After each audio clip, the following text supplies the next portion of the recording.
Let's look at final exam question number 80 on page 367 of Geometry Demystified, second edition. We have a rectangular prism, otherwise known as a box, that measures 100 meters high, 200 meters wide, and 400 meters deep. And I have converted those dimensions to kilometers for a reason, which will become quite apparent shortly.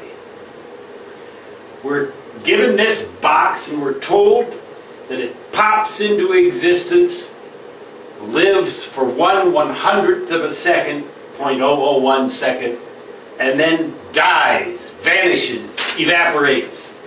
This is a time, space, or hyperspace problem. What is its hypervolume in quartic kilometer equivalents? Well, what we do is first we determine its volume in cubic kilometers. And when we do that, we simply multiply these three numbers and we get a volume, not a hypervolume, but just the volume of that thing while it's alive, 0.00800. If we're allowed to go to three significant figures, that is the volume in cubic kilometers. Okay, now that thing exists for 1/100th of a second. Well, remember that the speed of light in free space is 300,000 kilometers per second.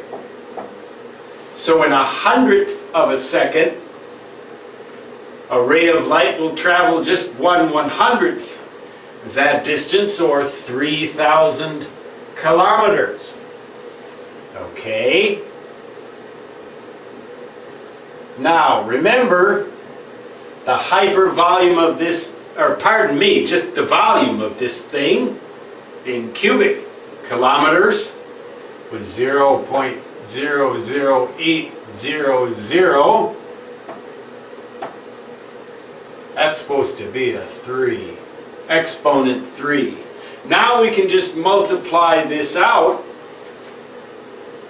and when we do that, round off according to the answers that we have, we get 24 quartic kilometer equivalents, which we can write or symbolize like that. That's choice D. So we have this little prism that only lives for 100th of a second. Those are its dimensions.